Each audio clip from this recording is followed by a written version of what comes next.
Aryan suit के लिए आ तो गया था, पर वो वहां होकर भी वहां मौजूद नहीं था। उसका सारा ध्यान तो माया में अटका हुआ था। जिस लहजे में उसने आज माया से बात की, वो बिल्कुल सही नहीं था। बस यही बात उसके मन को कचोट रही थी। तभी उसका फोन रिंग करने लगा। स्क्रीन पर रागनी जी का नाम देखकर कुछ गलत होने के एहसास से उसका मन घबरा गया, क्योंकि वो उसे बेवजह फोन कभी नहीं करती। आर्यन बेटा, माया ने अपनी नस काट ली है। मुझे कुछ समझ में नहीं आ रहा कि मैं क्या करूं। जल्दी आ जाओ बेटा। फोन पर रागनी जी की बात सुनकर उसका जहन कांप उठा। फोन उसके हाथों से छूटते छूटते बजा।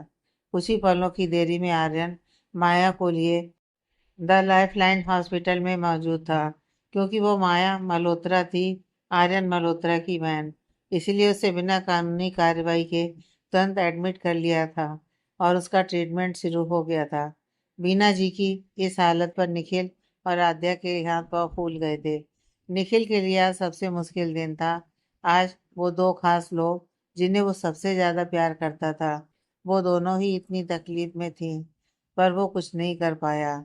वो तो ऐसी कंडीशन में था कि वो टूट कर भी नहीं टूट सकता था, क्योंकि उसे अपनी माँ और अपनी बहन दोनों को संभालना था।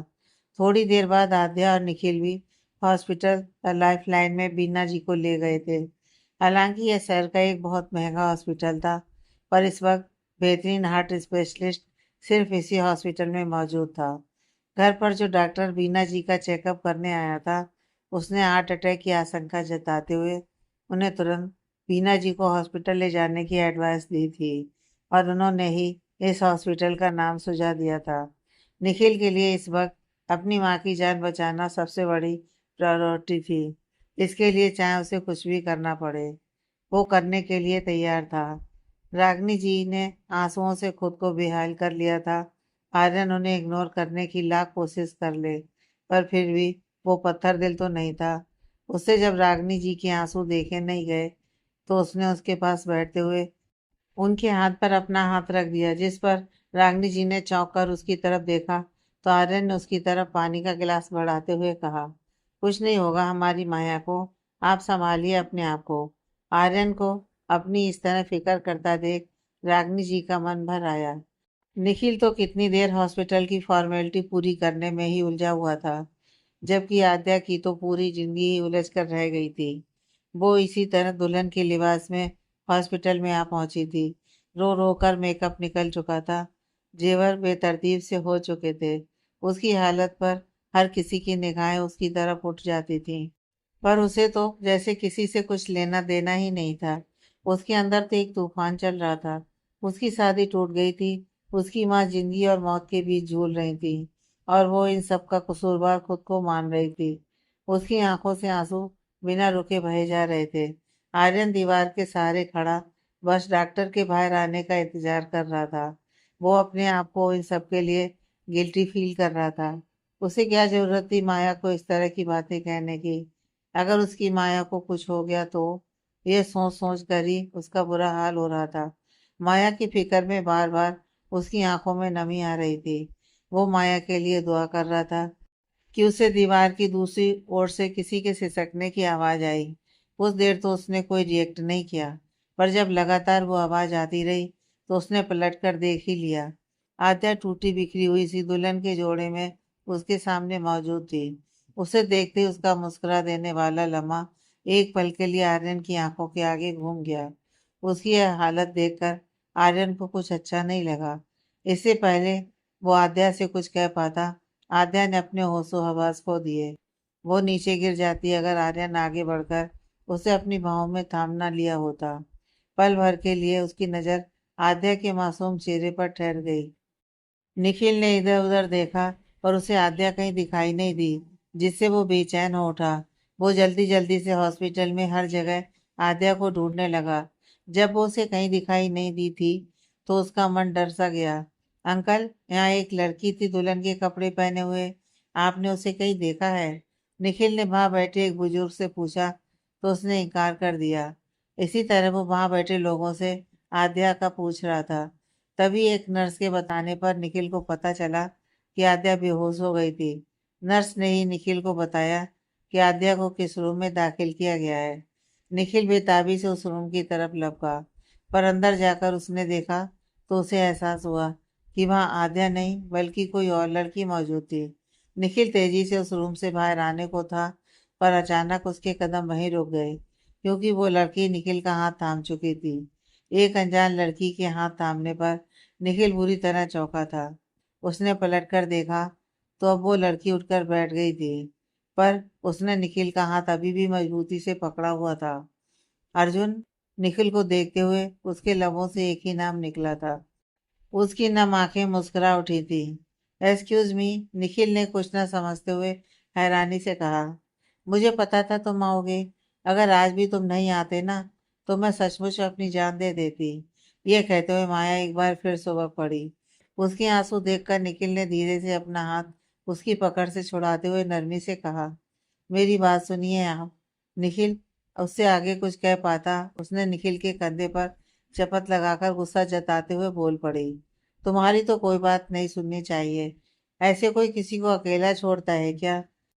निखिल पहले यादू और माँ को लेकर बहुत परेशान था, और अब इस लड़की की बिना सिर पैर की बातों से उसे इरिटेट होने लगी थी। वो उस लड़की से ना उलझते हुए कमरे से बाहर निकलने लगा, तो माया ने जल्दी से उसका हाथ फिर से पकड़ लिया और बोली, कितनी जल्दी गुस्सा हो जाते हो? अब मैं तुमसे शिकायत भी ना कर सकती। मेरा हाथ छोड़िए, मुझे जाना है। निखिल ने अपना हाथ छुड़वाते हुए कहा। तभी डॉक्टर वर्मा कमरे में दाखिल हुए, जिन्हें देखते ही माया कहने लगी, देखिए ना डॉक्टर अंकल, अर्जुन आज ही आया है और आज ही मुझ पर गुस्सा कर रहा है। इसे समझाइए ना। डॉक्टर वर्मा, जो शुरू से माया का ट्रीटमेंट कर रहे थे, माया की बातों से बहुत फिक्रमंद हो उठे। देखिए डॉक्टर, मैं कोई इनका अर्जुन नहीं, निखिल ने कहना चाहा, पर डॉक्टर वर्मा ने उसे जल्दी से बीच में ही रोकते हुए आंखों के इशारे से रिक्वेस्ट करते हुए चुप रहने को कहा, और फिर माया को दिखाने के लिए बोल पड़े, मैं बात करता हूँ इससे, ऐसे कैसे मेरी बेटी को परेशान कर सकता है?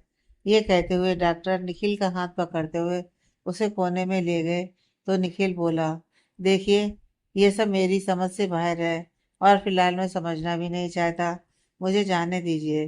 पहले ही मैं बहुत परेशान हूँ। देखो बेटा, सिर्फ 5 मिनट तुम मुझसे अच्छे से बात कर लो। उसे मैंने बड़ी मुश्किल से मौत के मुंह से बचाया है। इस वक्त कोई भी सदमा उसकी जिंदगी पर भारी पड़ सकता है। तुम्हारे 5 मिनट उसकी जिंदगी बचा सकते हैं। डॉक्टर, मेरी माँ हॉस्पिटल में एडमिट है, और मेरी बहन बहुत तकलीफ में है। उन्हें मेरी ज़रूरत है। मैं यहाँ नहीं रुक सकता। निखिल ने अपनी परेशानी बताते हुए कहा। किसी का भला करना कभी बेकार नहीं जाता, और बात सिर्फ कुछ मिनटों की है। आगे मैं संभाल लूंगा। डॉक्टर वर्मा ने रिक्वेस्ट करते हुए कहा, तो वो मान गया, पर उसका मन अभी भी आद्या की चिंता में डूबा हुआ था। लो, समझा दिया मैंने तुम्हारे अर्जुन को। अब ये तुमसे बिल्कुल झगड़ा नहीं करेगा। डॉक्टर ने मुस्कुराते हुए माया से कहा, तो वो छोटी बच्ची की जैसे खुश हो गई। निखिल बिना किसी भाव के उसके पास पहुंचा, तो माया जल्दी से उठते हुए उसके सीने से लग गई। ये सब इतनी जल्दी हुआ कि निखिल को कुछ समझने का मौका ही नहीं मिला। सॉरी। आते ही डांट पड़वा दी। I miss you. I miss you so much, and I love you so much, Arjun. Maya की आवाज में उसकी तड़प साफ जाहिर हो रही थी। गुस्सा नहीं होना मुझसे? माया ने उससे अलग होकर उसकी आंखों में देखते हुए पूछा। निखिल ने नामे से रिलाया, तो माया ने प्यार से उसके गाल पर हाथ रखते हुए कहा, तो फिर इतने खामोश क्यों हो? माया, वो बहुत परेशान है बेटा। उसकी मम्मा हॉस्पिटल में एडमिट है, इसलिए उसे जाना होगा। डॉक्टर वर्मा ने उसे प्यार से समझाते हुए कहा, तो माया ने जल्दी से निखिल का हाथ थामते हुए बोली, मुझे अपनी परेशानी बताई क्यों नहीं? तुम जाओ, आंटी को तुम्हारी जरूरत होगी। मैं भी चलूं साथ? माया ने निखिल से पूछा, तो उसने नर्म लहजे में कहा, नहीं, अभी तुम्हारे रेस्ट की जरूरत है, बाद में मिल लेना। यह कहते हुए निखिल जाने को हुआ, तो माया ने फिर से उसे रोकते हुए कहा, अर्जुन, तुम वापस कब आओगे? जल्दी ही। निखिल को बस यही सूझा। उसने यह कहा और जल्दी से वहां से निकल गया। आद्या को सही सलामत देखकर निखिल को सुकून मिला। उसने आद्या को कसकर गले लगा लिया। माँ ठीक हो जाएगी ना निखिल? मैंने सब कुछ बर्बाद कर दिया। ये कहते हुए आद्या की आंखें फिर से भर आईं। कुछ नहीं हुआ तुम्हारी वजह से, समझी तुम? आगे से ऐसी बात तुम्हारे होठों पर नहीं आनी चाहिए। और देखना, माँ बिल्कुल ठीक हो जाएंगी। निखिल ने उसके आंसू पोंछते हुए कहा। निखिल, तुम्हें तो मुझ पर ट्रस्ट है ना? मैंने कुछ गलत नहीं किया। वो लड़का मुझे कई दिनों से परेशान कर रहा था। जब उसे बातों से समझ में नहीं आया तो गुस्से में मैंने उसे थप्पड़ लगा दिया, और उस दिन के बाद वो मेरे आसपास भी नहीं नजर आया। मुझे लगा कि उसे मेरी बात समझ आ गई होगी, पर उसने तो इतना सब कुछ कर दिया। मुझे पहले ही तुम्हें सारी बात बता देनी चाहिए थी। अगर मैं पहले बता देती तो शायद आज जो हुआ वो नहीं होता। मेरी वजह से लोगों ने माँ को कितने ताने सुनाए। ये कहते हुए आद्या के आंसू फिर से बह उठे। उसकी बातें सुनकर निखिल ने उसे फिर से गले लगा लिया और उसकी आंखें भी भर आईं। पर उसने अपनी फीलिंग्स पर कंट्रोल करते हुए कहा, बस बच्चे रोते नहीं, देखना सब ठीक हो जाएगा। तेरा भाई सब ठीक कर देगा। और रही बात भरोसे की, तो मुझे खुद से ज्यादा मेरी यादों पर भरोसा है। आर्यन जैसे ही माया के कमरे में दाखिल हुआ, माया भागते हुए खुशी से उसके गले लग गई। आर्यन उसका ऐसा रिएक्शन देखकर हैरान हो गया। भाई भाई भाई, मैं बहुत बहुत खुश हूँ। माया ने आर्यन के दोनों हाथों को थामते हुए उसे अपने साथ गोल गोल घुमाते हुए कहा। पर माया, ये तो बताओ, हुआ क्या? इस खुशी की वजह। आर्यन भी अपनी बहन को इतना खुश देखकर खिल उठा था, और वो उसकी वजह जानने के लिए बेताब हुआ जा रहा था। अर्जुन, माया ने जैसे ही कहा, आर्यन के लबों की मुस्कुराहट सिमट कर रह गई। भाई, आपको पता है, अर्जुन आया था मुझसे मिलने। मैंने कहा था ना, मेरा अर्जुन जरूर आएगा।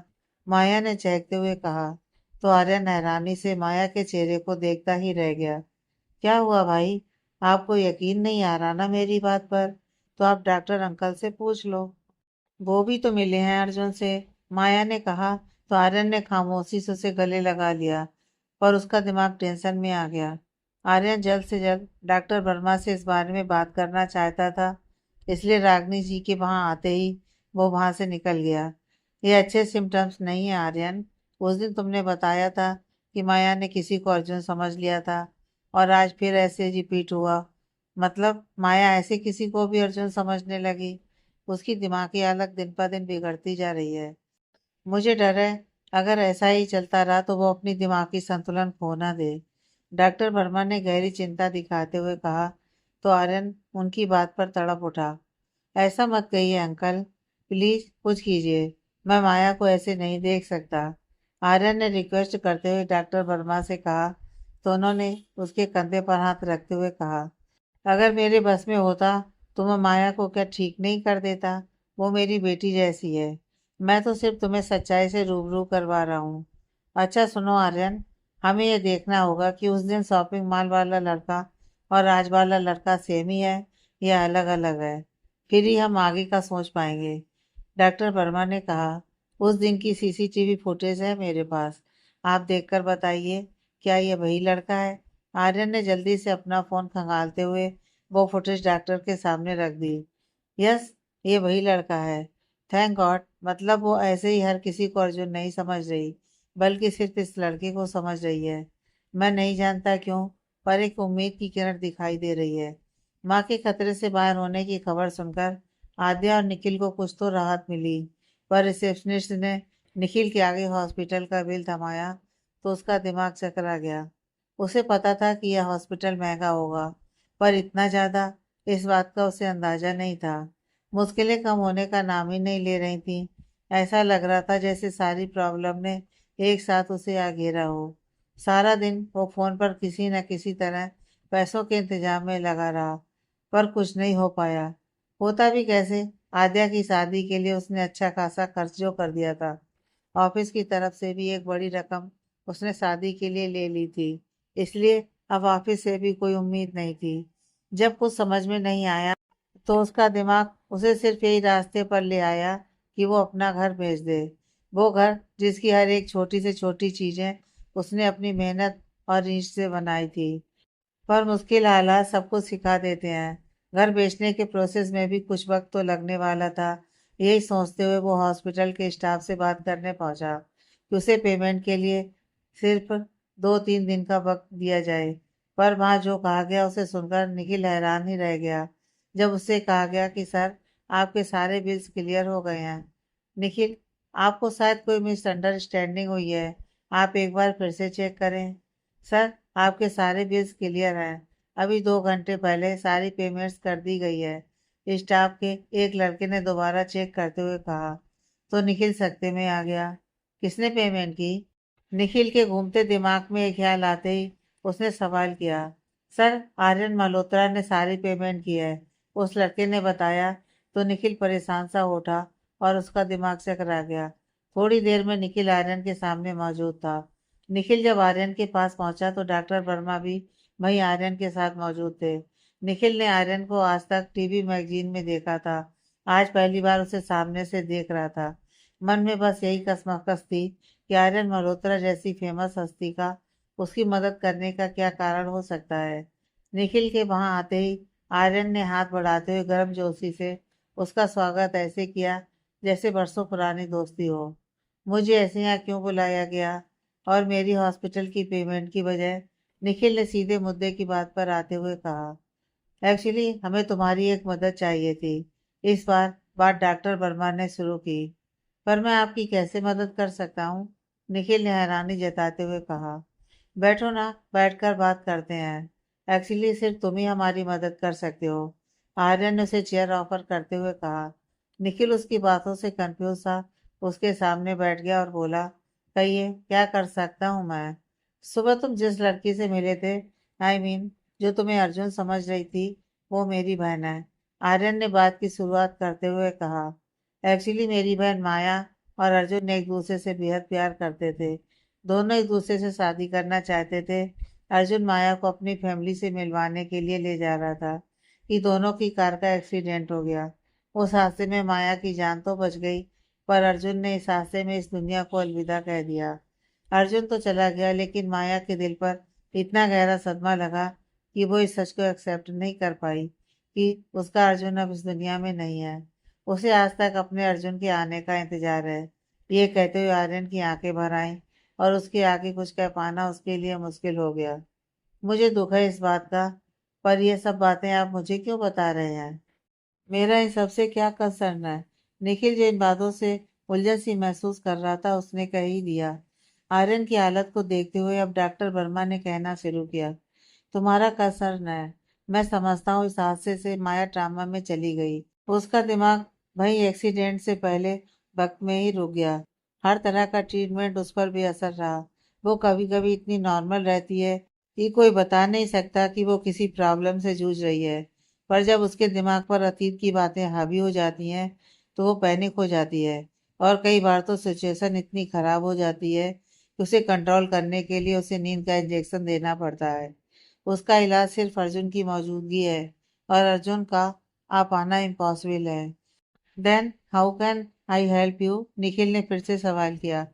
माया ने जब पहली बार तुम्हें शॉपिंग मॉल में देखा तो उसे तुम में अपना अर्जुन दिखाई दिया। हमें लगा कि शायद ये उसकी गलतफहमी है या उसने ठीक से तुम्हें देखा नहीं। पर आज भी जब माया ने तुम्हें अर्जुन समझा तो मुझे उसके ठीक होने की हल्की सी उम्मीद नजर आ रही है। डॉक्टर वर्मा ने कहा। आप क्या कहना चाहते हैं? आपके हिसाब से मुझे क्या करना होगा? निखिल ने साफ लफ्जों में पूछ लिया। आर्यन गहरी सांस लेते हुए निखिल के सामने आते हुए बोला। तुम अर्जुन बनकर मेरी माया की लाइफ में आ जाओ। तुम अर्जुन बनकर माया से शादी कर लो। तुम उसकी हालत सुधार सकते हो, क्योंकि वो फिलहाल मेंटली इतनी कमजोर हालत में है कि उसमें जरा सा भी इजाफा हुआ तो वो हमेशा के लिए मेंटली अपसेट हो सकती है। निखिल फीकी हंसी हंसते हुए। इसका मतलब मेरी मजबूरी का फायदा उठाकर पैसों से मेरे वजूद की कीमत लगाई जा रही है? नो निखिल, तुम गलत समझ रही हो। मुझे लगता है कि जो इंसान अपनी बहन की सिचुएशन पर खुद इतना बेबस हो चुका हो, वो तुम्हारा फायदा उठाएगा। यह तो एक एहसान होगा मुझ पर। तुम्हारे इस एहसान की कीमत तो मैं चाहकर भी नहीं चुका पाऊंगा। मैं तो बस इतना जानता हूँ कि मेरी बहन, जिसे मैं सबसे ज्यादा प्यार करता हूँ, वो बहुत तकलीफ में है और इस सिचुएशन में सिर्फ तुम हमारी हेल्प कर सकते हो। और जहाँ तक बात पेमेंट की है, जिसके पास मेरी इतनी बड़ी परेशानी का हल है, बस उसे इस छोटी सी परेशानी से निकालने के लिए बस एक छोटी सी हेल्प की है। अगर तुम्हें अच्छा नहीं लगता तो तुम मुझे ये पैसे लौटा देना। मेरा मकसद पैसों से तुम पर दबाव डालना बिल्कुल नहीं था। मैं तो अपनी माया के लिए सिर्फ तुमसे रिक्वेस्ट कर रहा हूँ। आर्यन ने अपनी दिल की बात साफ साफ निखिल के सामने जाहिर कर दी। मान लिया कि मैं तुम्हारी बहन के लिए अर्जुन बन जाता हूँ। अपनी फैमिली को इस बात को कन्विंस भी कर लेता हूँ। पर सोसाइटी, आस पड़ोस, लोग, रिश्तेदार, किस किस को निखिल का वजूद बदलने को कहूंगा? निखिल ने आर्यन से सवालिया अंदाज में पूछा। आर्यन, कोशिश की जाए तो बड़ी से बड़ी प्रॉब्लम का हल मिल जाता है। इन सब लोगों से दूर हाई सोसाइटी में मेरा एक फ्लैट है। तुम अपनी फैमिली के साथ वहां शिफ्ट हो जाना। वैसे भी वहां के लोग दूसरों के मामले से दूर रहते हैं। 80% प्रॉब्लम तो वैसे ही सॉल्व हो जाएगी। और फिर भी कभी कोई ऐसी सिचुएशन आई भी तो तुम अपने तरीके से माया को हैंडल कर लेना। माया तुम्हारी हर बात मानेगी, क्योंकि उसे अपने अर्जुन पर, उसकी कई हर बात पर अंधा विश्वास है। और तुम्हारे इस घर में शिफ्ट हो जाने पर तुम अपनी माँ और बहन को लोगों के बेवजूल के तानों से महफूज कर पाओगे। मतलब सब कुछ प्लान कर रखा है तुमने? निखिल ने आर्यन की बातों को सुनकर तंसा कसा। अपनी बहन की जिंदगी बचाने की कोशिश कर रहा हूँ। जहां तक मैंने पता लगाया है, तुम भी अपनी बहन से बहुत प्यार करते हो। अगर तुम मेरी जगह होते और अपनी बहन की जिंदगी संवारने का मौका तुम्हारे हाथ में होता, तो क्या तुम पीछे हट जाते? आर्यन ने कहा। तो आद्या के साथ जो भी हुआ, निखिल के दिमाग में फिर से उभर आया और उसका दिमाग अलग ही रास्ते पर दौड़ने लगा। मुझे मंजूर है, पर मेरी एक शर्त है। निखिल ने काफी सोच विचार कर कहा। तो आर्यन ने तुरंत जवाब दिया।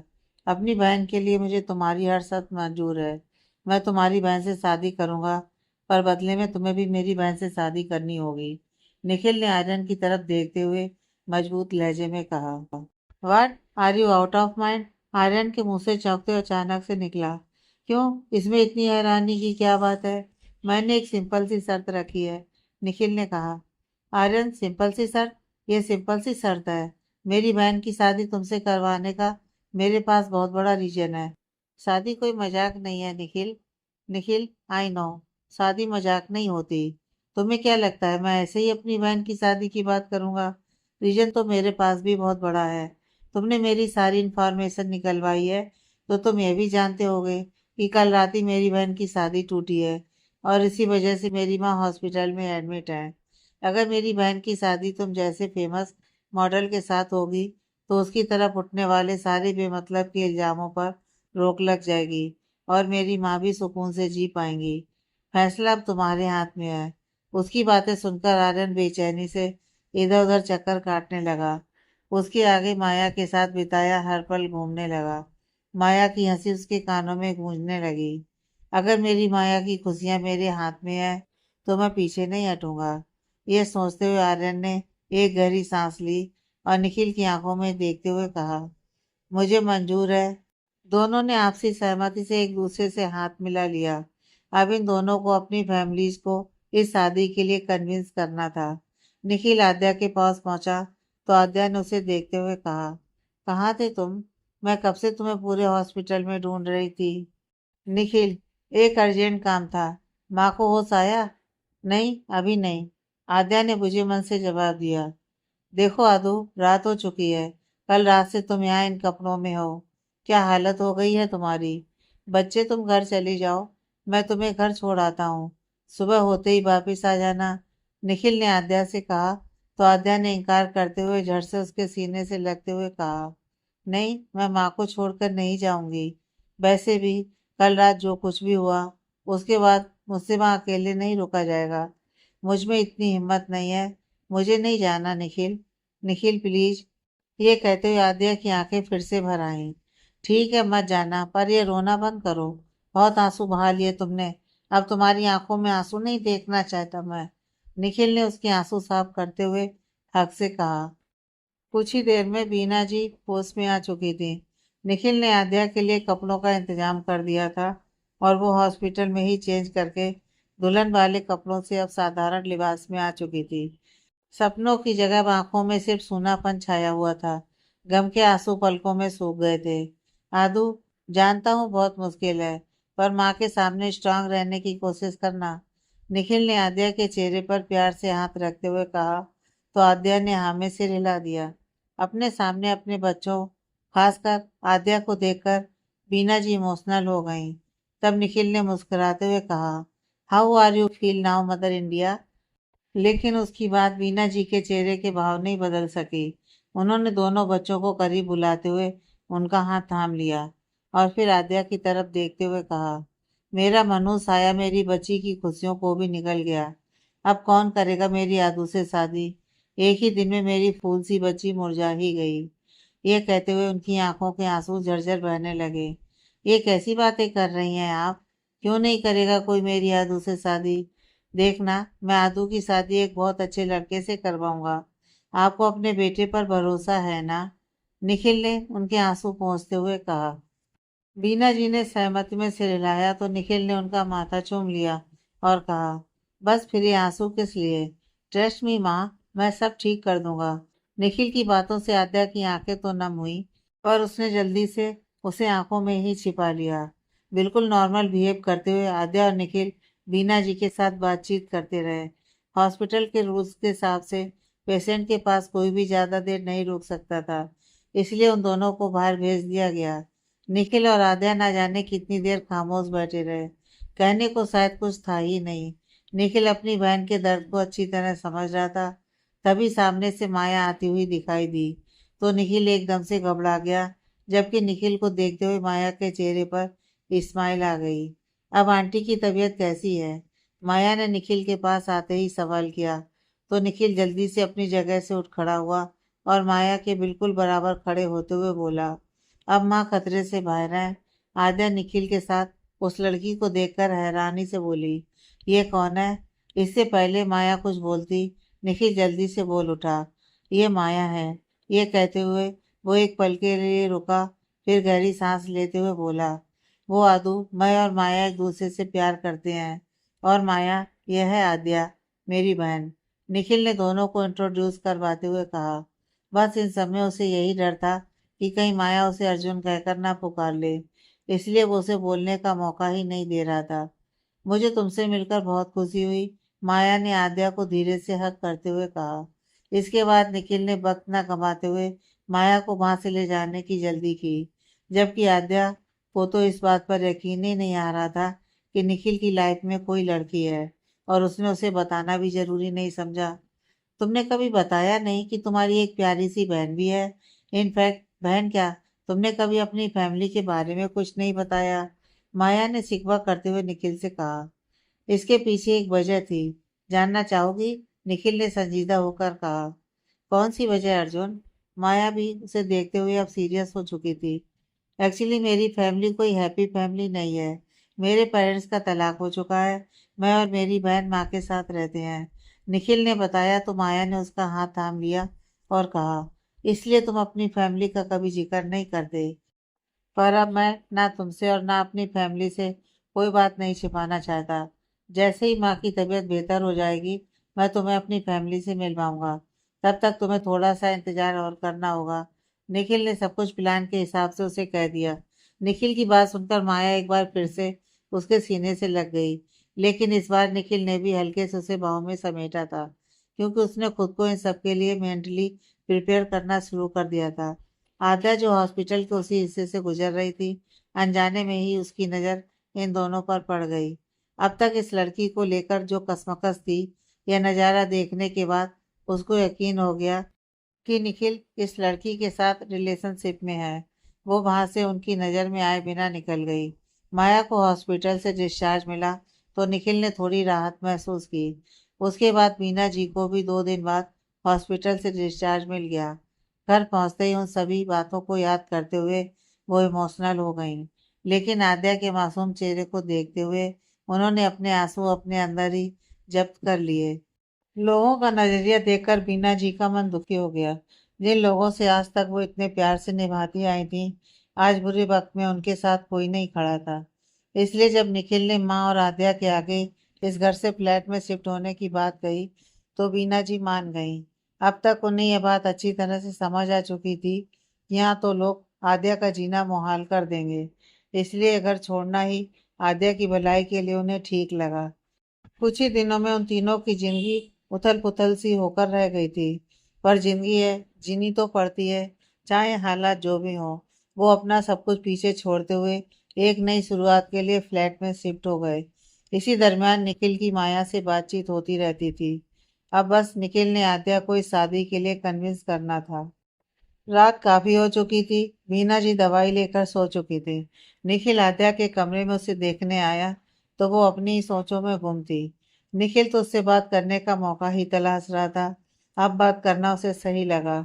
क्या सोच रही हो आदू? निखिल ने उसके पास बैठते हुए कहा तो वो अपने ख्यालों से बाहर निकली और हड़बड़ाहट में खड़े होते हुए बोली, कुछ नहीं, बस सोने ही जा रही थी। निखिल ने उसका हाथ पकड़कर उसे फिर से बिठा दिया और उसके चेहरे पर प्यार से हाथ रखते हुए बोला, मन में जो कुछ भी है मुझसे कह दो, ऐसे चुप मत रहो। निखिल के यह कहते ही आद्या की आंखों में आंसुओं की बरसात हो गई।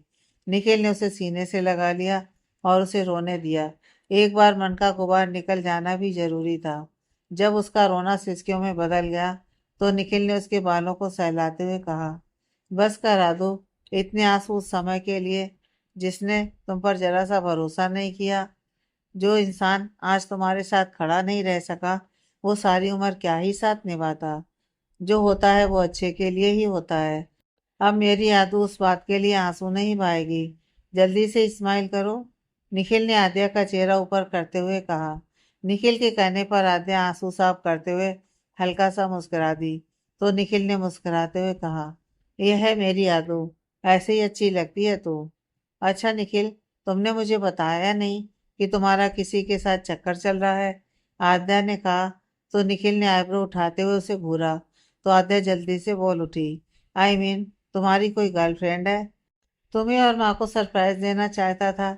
देखना चाहता था कि बात सुनकर तुम दोनों कैसे रिएक्ट करते हो। निखिल ने बात संभालते हुए कहा, अब मेरे लिए तो सरप्राइज रहा नहीं। तो माँ को बता दो, वो खुश हो जाएंगी और थोड़ी स्ट्रेस आउट भी। आद्या ने निखिल के कंधे पर हाथ रखते हुए कहा, नहीं, मैंने वादा किया है खुद से। जब तक मैं तेरी शादी किसी अच्छे लड़के से नहीं करवा देता तब तक मैं भी अपने रिश्ते को आगे नहीं बढ़ाऊंगा। और माँ की रियल खुशी भी इसी में होगी। माँ के दिमाग में बस तुम्हें लेकर टेंशन है। जब तक वो तुम्हें अपनी लाइफ में सेटल नहीं देखेंगी बाकी सारी खुशियां उन्हें फीकी लगेंगी। निखिल ने आद्या का हाथ पकड़कर प्यार से कहा, और मेरे लिए तो जैसे लड़कों की लाइन लगी हुई है। अब कोई अच्छा लड़का मुझसे शादी करने के पहले 100 बार सोचेगा।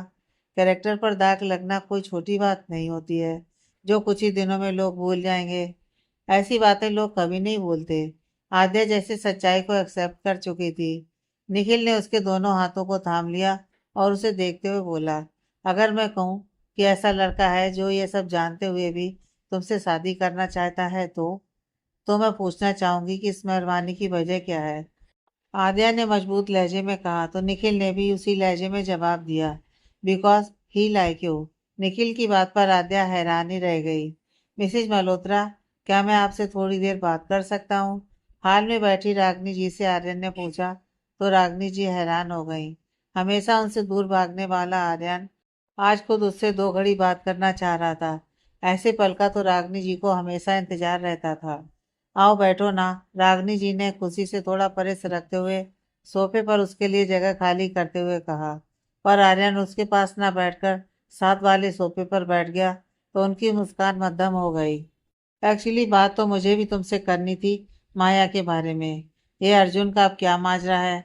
जब से हॉस्पिटल से लौटी है अर्जुन अर्जुन कहकर माया ने सारा घर सिर पर उठाया हुआ है। इसका ये बिहेवियर देखकर मुझे टेंशन हो रही है। रागनी जी आर्यन से मौका देखते हुए ये पूछ डाला। आर्यन, इसी बारे में मैं आपसे बात करना चाहता हूँ। इसके बाद आर्यन ने शॉपिंग मॉल से लेकर अब तक जो भी हुआ और निखिल के इस रिश्ते के लिए मानने तक की सारी बात रागनी जी से कह डाली। डॉक्टर अंकल को भी इसमें होप दिखाई दी है, क्योंकि आप माया की माँ हैं। इसलिए आपसे पूछना चाहता था कि आपको इस रिश्ते से कोई एतराज तो नहीं है? निखिल के बारे में मैंने सारी इन्फॉर्मेशन निकलवाई है। अच्छा लड़का है, इसलिए माया के साथ उसका रिश्ता जोड़ने के लिए तैयार हो गया। पर आखिरी फैसला आपका ही होगा। रागनी जी मुस्कुराते हुए, मुझे खुद से ज्यादा तुम पर भरोसा है। आर्यन अपनी बहन का बुरा कभी सपने में भी नहीं सोच सकता। अगर तुम राजी हो मुझे भी कोई एतराज नहीं है। आर्यन उनकी बात सुनकर सुकून में आ गया। पर अगले ही पल उसका सुकून कशमकश में बदल गया। वो बात करने के बाद भी वहां से गया नहीं, बल्कि उलझता गया कि अगली बात रागनी जी से कैसे कहे। कुछ और भी कहना है आर्यन? रागनी जी ने आर्यन का उलझन भरा चेहरा पढ़ते हुए कहा। वो मुझे बताना था। आर्यन एक पल के लिए रुका और फिर गहरी सांस लेते हुए बोला, मैं एक लड़की को पसंद करता हूँ और उससे शादी करना चाहता हूँ।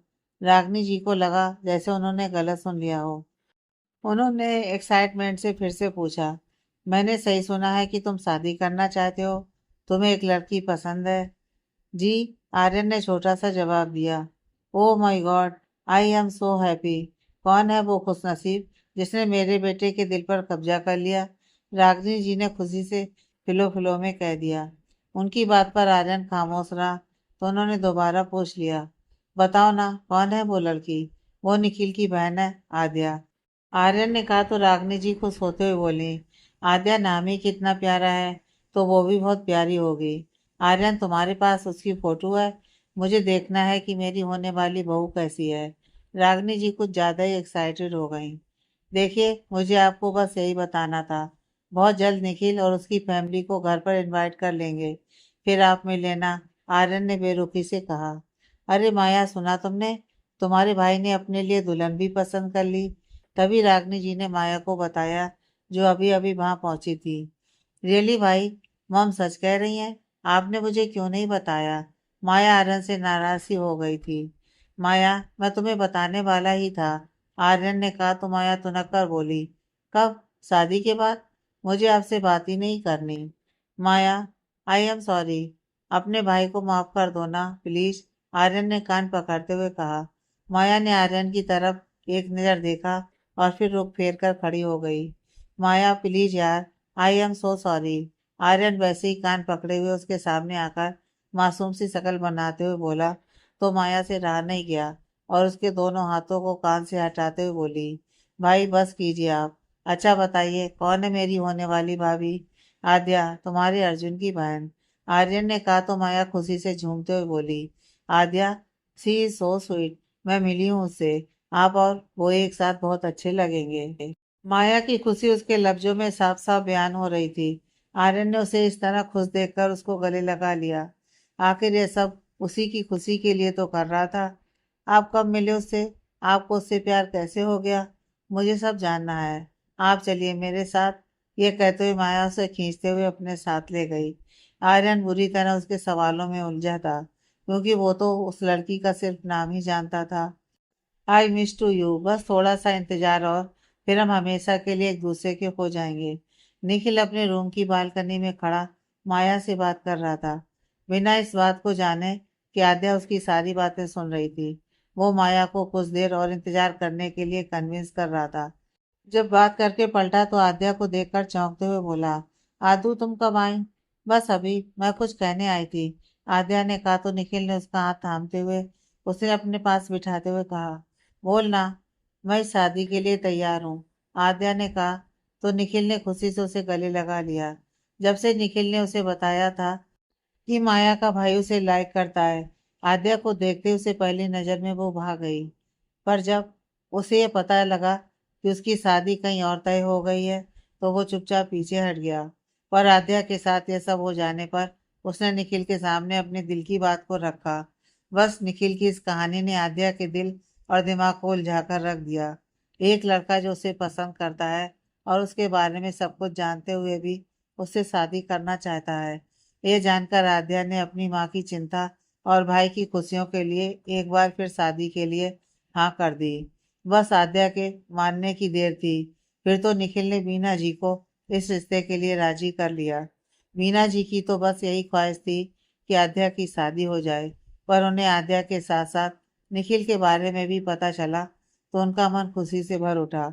शनिवार की शाम को आर्यन की फैमिली ने निखिल की फैमिली को अपने घर आने का न्योता दिया।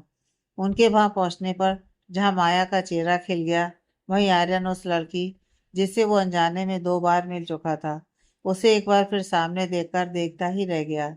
यही हालत आद्या की थी। जब उसने नजर उठाकर आर्यन की तरफ देखा तो उसे ऐसा लगा कि जैसे वो कोई ख्वाब देख रही हो। इतना सब कुछ होने के बाद आद्या के लिए शादी का फैसला लेना इतना आसान नहीं था, पर उसने यह फैसला लिया अपनी माँ के लिए, जो इतनी तकलीफें सहते हुए सिर्फ अपने बच्चों के लिए जीती आई हैं। अपने भाई के लिए, जिसने आज तक उसकी खुशियों को अपनी खुशियों से हमेशा ऊपर रखा था। और आज भी वो उसकी वजह से अपना घर बसाने के फैसले को टाल रहा था। आद्या अपने अपनों की खुशी के लिए इस रिश्ते के लिए राजी हो गई। वैसे भी उसकी अरेंज मैरिज थी।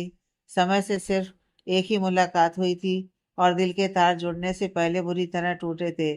इसलिए उसे दुख इस शादी का टूटने का नहीं था, बल्कि उसके किरदार पर लगे दाग की वजह से उसकी माँ और उसके भाई की हुई बदनामी का था। जब निखिल आद्या और बीना जी के साथ मल्होत्रा हाउस में पहुंचे तो रागनी जी ने खुले दिल से उनका स्वागत किया। इतने अमीर होने के बावजूद उनका प्यार भरा रवैया बीना जी का दिल छू गया। आद्या तो पहली नजर में रागनी जी को भा गई। वो अपने आर्यन के लिए ऐसी सिंपल सी लड़की चाहती थी जो कि उनके साथ हर रिश्ता मोहब्बत से निभा सके। उनके मन का डर भी आज दूर हो गया। उन्हें आज तक लगता था कि आर्यन एक सक्सेसफुल मॉडल है, तो वो अपने लिए ऐसी ही कोई हाई फाई लड़की पसंद ना कर ले जो रिश्तों की कीमत ना समझ सके। आद्या को देखकर उनका मन सुकून से भर गया था। वहीं दूसरी तरफ माया ने ट्रेंडी जीन्स टॉप के साथ अपने हाफ बालों को क्लच कर बाकी को खुला छोड़ा था। हल्की सी लिपस्टिक लगाए वो बहुत प्यारी लग रही थी। बीना जी तो उसे देखती रह गई। उन्हें तो यकीन ही नहीं हुआ कि ये फिल्मी हीरोइन जैसी दिखने वाली लड़की निखिल की पसंद है। उन्हें अंदाजा भी नहीं था कि अपनी पत्नी के लिए निखिल की चॉइस ऐसी होगी। पर अपने बच्चों की खुशी में ही बीना जी ने आज तक अपनी खुशियां ढूंढी थी। इसलिए आज भी उन्होंने अपने बेटे के फैसले को दिल से मान लिया। रागनी जी ने उन्हें सम्मान से बिठाया। इतनी देर में आर्यन भी वहां आ पहुंचा। निखिल और बीना जी से मिलने के बाद जब उसने इस लड़की को फिर से अपने सामने देखा, जिससे अनजाने में ही वो 2 बार मिल चुका था, उसे देखता ही रह गया। यही हाल आद्या का जब उसकी नजर आर्यन पर पड़ी। आर्यन जो इस वक्त कितनी ही लड़कियों का क्रश था, उसने उसे पसंद किया है। इस बात पर हैरान होते हुए आर्यन की तरफ देखती ही रह गई। उसे इस बात पर यकीन ही नहीं आ रहा था, पर आर्यन का इस तरह देखना उसे कसमकस में डाल रहा था। दोनों को एक दूसरे की तरफ ऐसे देखते देख रागनी जी मुस्कुरा उठी। तभी माया ने आर्यन के करीब जाकर उसके कान में कहा, बस कीजिए भाई, नजर लगाओगे भाभी को, आपकी ही तो है। सारी जिंदगी पड़ी है उन्हें निहारने के लिए। माया की बात सुनकर आर्यन ने तुरंत अपनी नजरें आद्या से हटाते हुए मुस्कुरा दिया, जिसे देखकर माया को उसे छेड़ने का फिर से मौका मिल गया और वो बोली, वाह भाई, यू आर ब्लेसिंग। सटअप माया। आर्यन ने माया को घूरते हुए चुप करवाया। इन सब में माया ने निखिल को एक बार भी अर्जुन कहकर नहीं बुलाया था, पर इसके लिए निखिल को एक और झूठी कहानी माया को सुनानी पड़ी थी। उसने फोन पर माया को प्यार से समझाते हुए कहा, माया मुझे तुम्हारा एक फेवर चाहिए था। वो क्या है ना, माँ थोड़े पुराने ख्यालों की हैं। उनके सामने तुम मुझे नाम से बुलाओगी तो उन्हें बुरा लगेगा और तुम्हारी इमेज उनकी नज़रों में डाउन हो जाएगी, और ऐसा मैं बिल्कुल नहीं चाहता। आर्यन का कहना बिल्कुल सही निकला। माया को अपने अर्जुन की हर एक बात पर ब्लाइंड ट्रस्ट था, इसलिए उसने अर्जुन की यह बात खुशी खुशी मान ली थी। और रही बात बीना जी की, तो वो तो कभी निखिल को उसके नाम से बुलाती ही नहीं थी। वो तो हमेशा उसे गोलू कहकर बुलाती थी। अक्सर लोगों के सामने गोलू बुलाए जाने पर निखिल बहुत इरिटेट हो जाया करता था, पर आज उसे इसी बात पर राहत महसूस हो रही थी। आद्या तो लगभग खामोशी थी। आर्यन और निखिल दोनों ने सिचुएशन को अच्छी तरह से हैंडल कर लिया था। दोनों फैमिली ने आपस में बातचीत करते हुए निखिल और माया, आर्यन और आद्या की तिलक की रस्म की अदायगी कर दी। क्योंकि सिचुएशन इतनी कॉम्प्लिकेटेड थी, इसलिए आर्यन और निखिल शादी में ज्यादा देर नहीं करना चाहते थे। वहीं मीना जी की भी यही ख्वाहिश थी कि आद्या का घर जल्द ही बस जाए। उन्हें डर था कि अगर शादी में ज्यादा टाइम पड़ा तो फिर से कोई गड़बड़ ना हो जाए। इसलिए शादी को ज्यादा देर आगे ना बढ़ाते हुए उन्होंने कल के बाद आने वाले संडे वाले मुहूर्त में शादी करना तय कर लिया था। सभी इस फैसले से खुश थे। आर्यन आद्या से एक बार बात करना चाहता था, इसलिए मौका पाते ही आर्यन आद्या को गार्डन की तरफ ले आया। मैं जानना चाहता था कि आपको इस शादी से कोई एतराज तो नहीं। आद्या, आप खुश है ना इस फैसले से? आर्यन ने अपने मन का डाउट क्लियर करते हुए आद्या से पूछा, तो आद्या ने कहा, मैं ये शादी अपनी खुशी से कर रही हूँ। बस मैं आपके मुंह से ये सब सुनना चाहता था। आर्यन ने मुस्कुराते हुए कहा, मुझे भी आपसे एक बात पूछनी थी। आद्या ने कुछ पल की खामोशी के बाद कहा, आप कोर्स पूछिए ना। आर्यन ने सहजता से पूछा, क्या आपको मेरी शादी टूटने की वजह मालूम है?